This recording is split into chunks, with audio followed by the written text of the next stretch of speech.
Thank you, everyone. It all began on a sunny November morning back in 1983.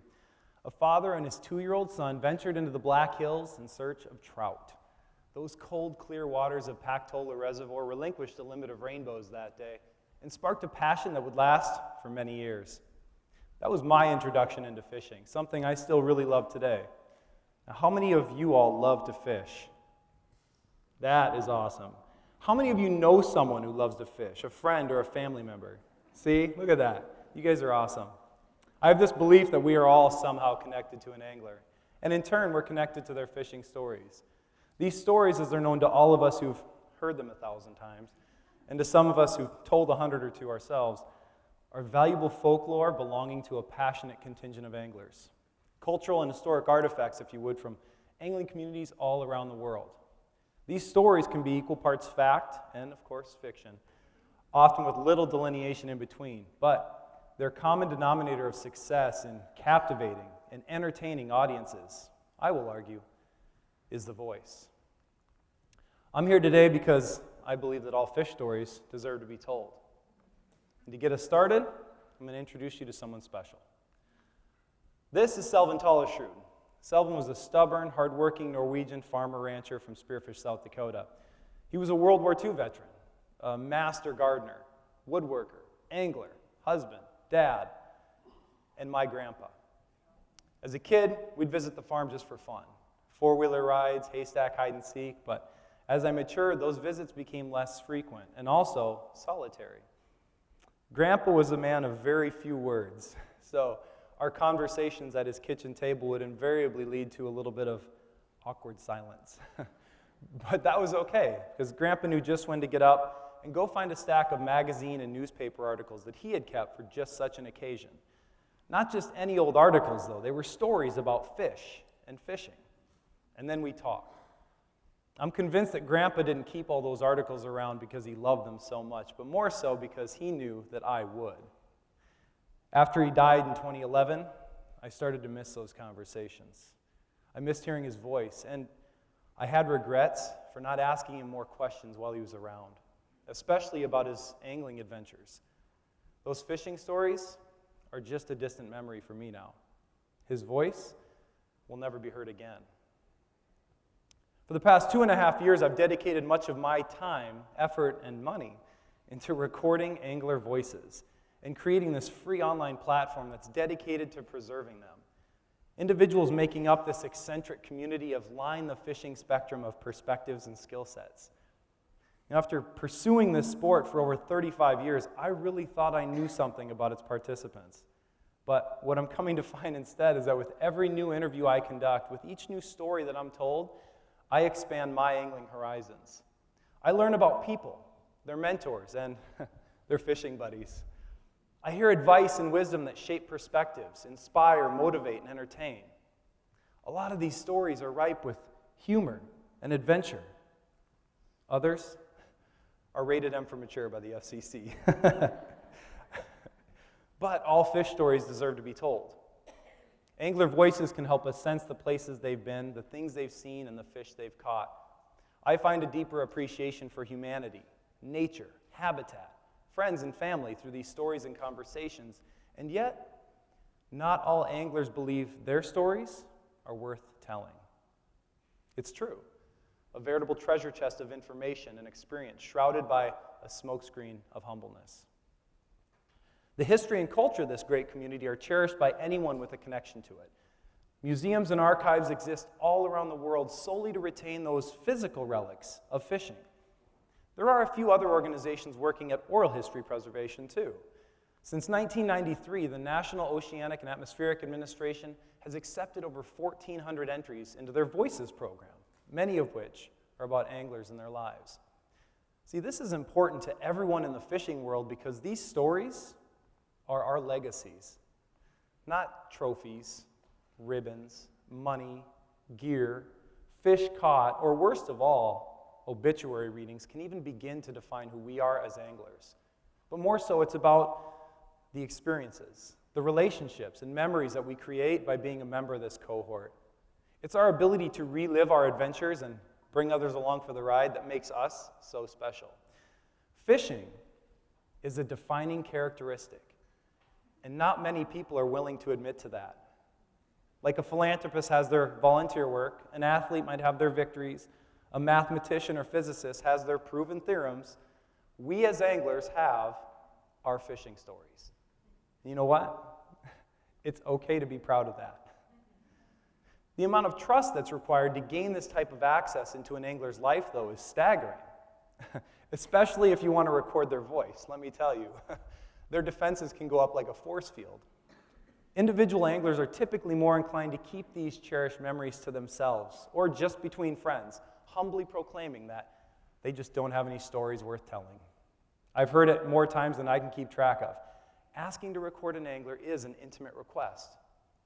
I've been really fortunate, though, to have had a backstage pass in the lives of some really amazing people through this work, and I'd like to share some of these voices that I've come to appreciate so that you guys might begin to see the value they bring to society. People like Jim Schwartz, who along with his wife Martha run the Poor Fish Ranch and Schwartz Sturgeon Pond in Idaho. You remember that line between fact and fiction I mentioned? Jim can walk it like a tightrope.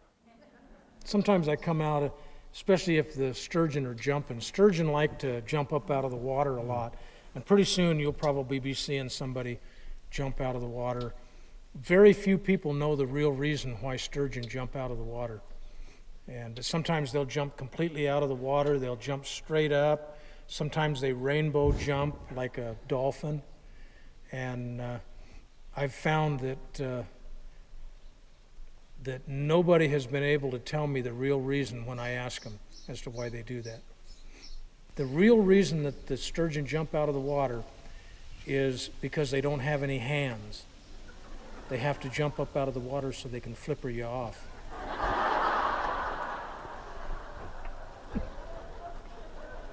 See, I believe that. Yep, and pretty soon you'll be getting flippered off out here. Or Hannah Stonehouse Hudson, whose voice shines when talking about her first ice fishing adventure after meeting her late husband, Jim Hudson. This guy walks up to me, and I knew I was going to marry him right away. A month later, we buy a boat together. We bought a 2004 17-foot smoker craft. I bought it for him, actually, which is why he called me sponsor for an entire marriage. So he takes me ice fishing in December of 2004, the first time I've ever been out on the ice. It's Chequamegon Bay. It's Ashland, Wisconsin. And we have this old snowmobile. And he's like, oh, we'll get out there. We're going to go about 2 miles, and it'll be fine. It's about 6 or 8 inches of ice. It'll be fine. There's no trucks out there. So we go out, and we go past this little shack. This guy sticks his head out, and Jim says, man, I don't think there's enough ice for him to be out with his truck, but I'm sure it's fine. We finally set up, and we catch a whitefish, and I'm like, oh, this is so fun. Like, in my giggly voice, like completely geeking out because I'm finally out on the ice. I cannot believe I'm actually doing something that I had wanted to do for forever. And he jokingly goes out to the snowmobile and goes, ha, it won't start. I was like, oh, that's super funny. He's like, we're going to have to walk 2 miles. He's like, oh, I'm just joking. He starts to turn it. Thing won't start. And he said, so can you walk over to that shack? It's about 1 mile away. And ask that guy for some help. Just have him walk over. Make sure that he doesn't get the truck. I was like, okay. I know nothing about ice at this point. I'm doing whatever Jim Hudson tells me to do. So I slide almost 1 mile to this shack. And it's like something from Gropey Old Men. Hey, little lady, how can I help you? And he's got one of those flap hats on with and probably long underwear. I mean, it was Grumpy Old Men. We can just take my truck. I'm like, my boyfriend said that we shouldn't take your truck. He's like, it'll be fine. I've only lost a few.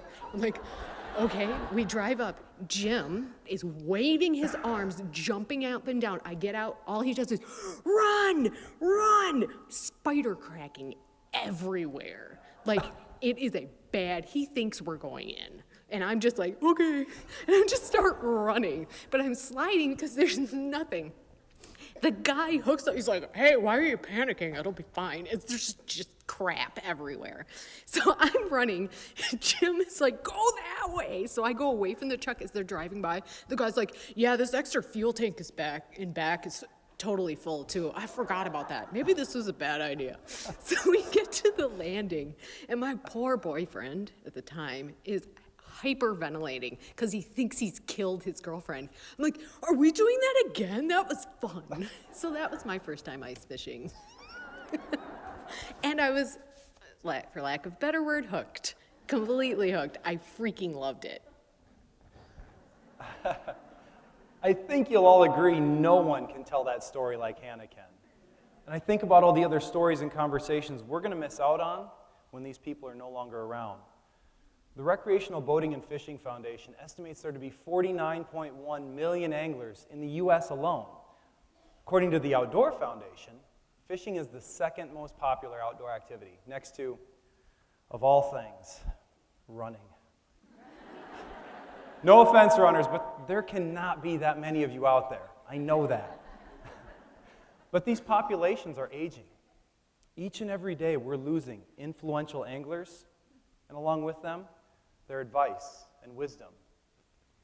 I asked Bruce Condello, an angler from Lincoln, Nebraska, if he would do anything different with his life. His answer always makes me feel good. I reflect on that question every once in a while, if you had it to do all over again.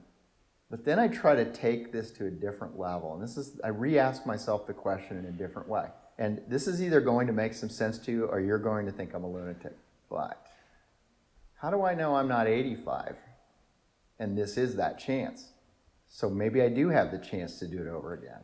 I look at grumpy, sad, beat up 85-year-old me and thinking he's gone back 30 years. And this is my do-over starting now. Finally, there's one voice that I've put on record that I'm particularly proud of. One of the best storytellers I know, and we are all fortunate to have him in the audience with us today. Duke Seiner, he's right over here. Take a bow, right there. Lily, I've been fishing since I've been 5 years old. And I'm 67, and I'm still fishing every year. I do a lot of fishing, and that's one of the things that relaxes me. And it gives me a chance to be with my family, who I love dearly, all of them. And I hope to get to teach my grandkids, my granddaughters, and my grandsons, all of them how to fish the way I do, because I'm a pretty good fisherman. Who's the best fisherman you know?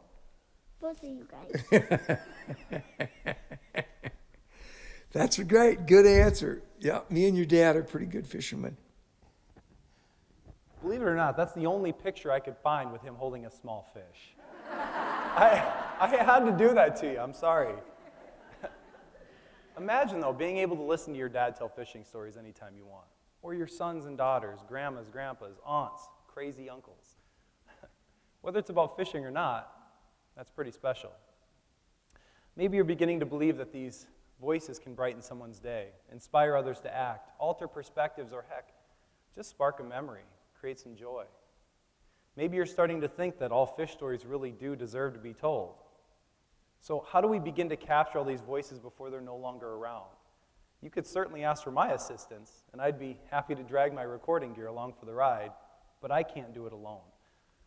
I'm going to need your help. And for that, you're going to need one of these. All smartphones come equipped with a voice recorder app. It allows you to take great audio anytime, anywhere, whether that's in a boat, in a bar, on a couch, or even at a kitchen table.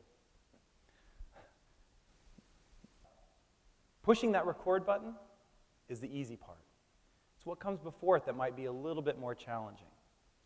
Asking for an angler's voice is almost harder than asking for money.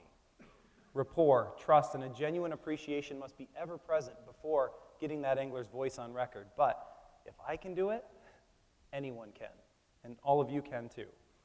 When you do finally sit down with that influential angler in your life, bring great questions. Questions surrounding earliest fishing memories, angling mentors, and fishing buddies always help get the ball rolling. From there, ask for greater detail whenever you can. For example, what did that old cabin smell like the first time you walked in? Or, what do you miss most about fishing with your best friend? These questions will often act like quarters in a machine. And it might be tempting to branch off into stories of your own, especially when it comes to fishing. Trust me, I feel your pain. But resist that urge momentarily.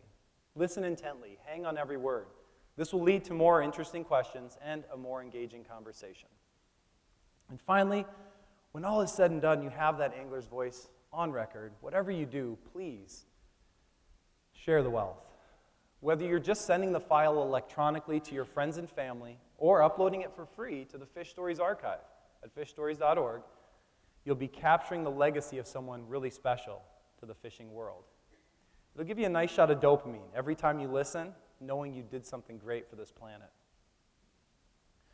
One of the most frequently asked questions I get about this work, next to curiosity about how it's funded, is, you know, some of these stories are only going to mean something to a few people, right? Absolutely. I get it. This isn't clickbait. Some of these stories are only going to mean something to a few people. Heck, they might only mean something to just one angler. But to that one angler, and to anyone who cares about them, these stories and these voices mean everything. And I know this because I hear the regrets all the time. Buddy, I wish you were here when my grandma was alive. She told the best fishing stories. Or, I wish I could hear my brother tell his favorite story one more time. No more regrets.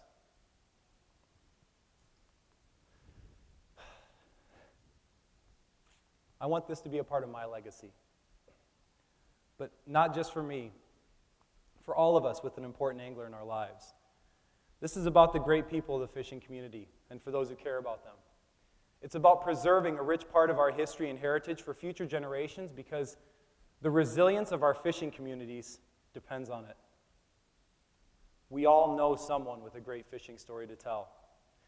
There'd be no greater gesture than you could do for me than to record your fishing stories and those stories of people you love and keep those legacies alive forever. Help me record these cultural and historic artifacts and keep those anglers alive forever. Because all fish stories deserve to be told. I appreciate you all very much. Thank you.